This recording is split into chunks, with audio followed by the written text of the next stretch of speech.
સુરતમાં ભારે વરસાદ અને ખાડીપુર બાદ હવે રાજ્ય સરકાર એક્શનમાં આવી હોય તે મુખ્યમંત્રી ભૂપેન્દ્ર પટેલ સુરતની મુલાકાતે આવી પહોંચ્યા હતા અને સુરત સહિત દક્ષિણ ગુજરાતની સ્થિતિની સમીક્ષા કરી હતી।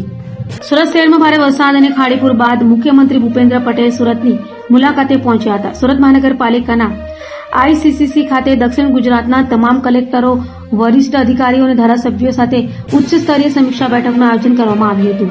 બેઠકમાં વરસાદથી સર્જાયેલી પરિસ્થિતિ, રાહત અને બચાવની કામગીરી, અસરગ્રસ્ત વિસ્તારોની સ્થિતિ તેમજ આગામી દિવસોની તૈયારી અંગે વિસ્તૃત ચર્ચા કરવામાં આવી હતી। સાથે સરકાર દ્વારા તંત્રને જરૂરી સૂચનાઓ આપવામાં આવી હતી।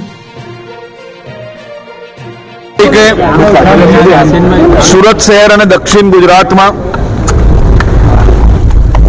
વહેલી સવારથી સાંજ સુધી છેલ્લા અનેક વર્ષોના જો ડેટા જોઈએ તો સૌથી વધારે વરસાદ આજ તકનો 7 તારીખે સુરત શહેર અને દક્ષિણ ગુજરાતમાં વરસ્યો હતો અને ખાસ કરીને ઉપરવાસમાં બી વરસાદ હોવાના કારણે સુરત શહેરના અનેક વિસ્તારોએ ખૂબ જ મોટા પાયે પાણી ભરાવાના પ્રશ્ન ફેસ કરવા પડ્યા। અનેક લોકોના ઘરોમાં પાણી, અનેક દુકાનોમાં બી પાણી ભરાયા।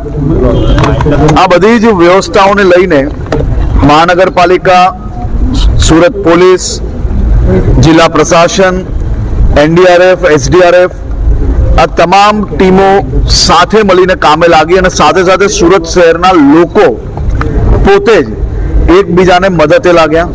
સૌ સામાજિક સંસ્થાઓ મદદે લાગી અને ક્યાંક ને ક્યાંક અનેક લોકોએ અનેક સમસ્યાઓનો સામનો કરવો પડ્યો।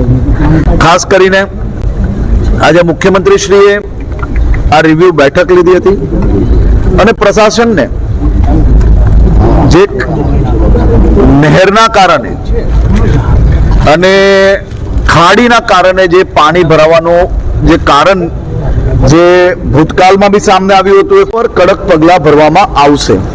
સાથે સાથે કોઈ બી જગ્યા પર મહાનગરપાલિકા હોય કે બીજું પ્રશાસન હોય, કોઈ બી લેપ્સ થઈ હોય તો એની સંપૂર્ણપણે તપાસ થઈને એ લોકો પર પગલાં ભરવામાં આવે।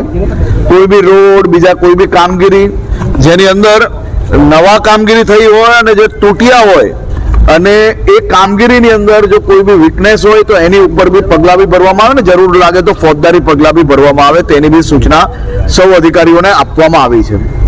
ભવિષ્યની અંદર આવા વરસાદના કારણે ખાસ કરીને ખાડીને લઈને સુરત શહેરમાં પૂર ના આવે તે માટે ફૂલ પ્રૂફ પ્લાન બનાવવામાં આવે તે માટે સૂચના આપવામાં આવી છે। 500 કરોડ રૂપિયાનું આજે એમને ખાસ કરીને ખાડી માટે 500 કરોડ રૂપિયા ખાડી આખી જેને રીડેવલપમેન્ટ કરવાની છે, ઊંડાણ કરવાનું છે, આસપાસમાં જો કોઈ ઇલીગલ એન્ક્રોચમેન્ટ હોય તો એને નિકાલવામાં આવે તે માટે બી સૂચના આપવામાં આવી છે।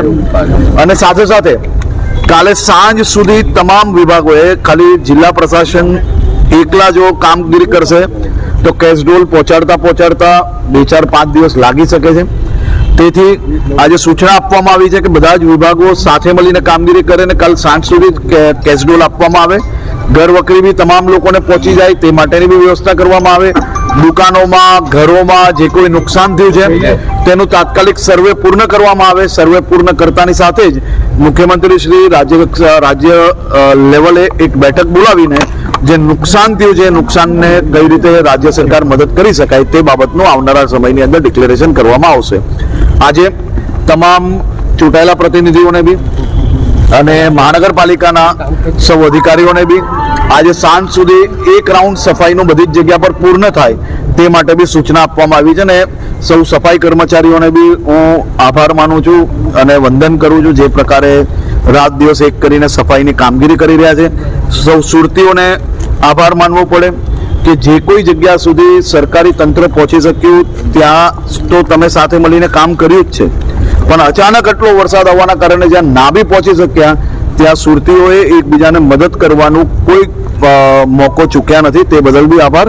અને આ બાબતની સંપૂર્ણ રિવ્યુ હજી ચાલી રહ્યું છે। આજે મોડી રાત સુધી હું બી અહીંયા છું અને એની તપાસ કામગીરી ચાલુ છે।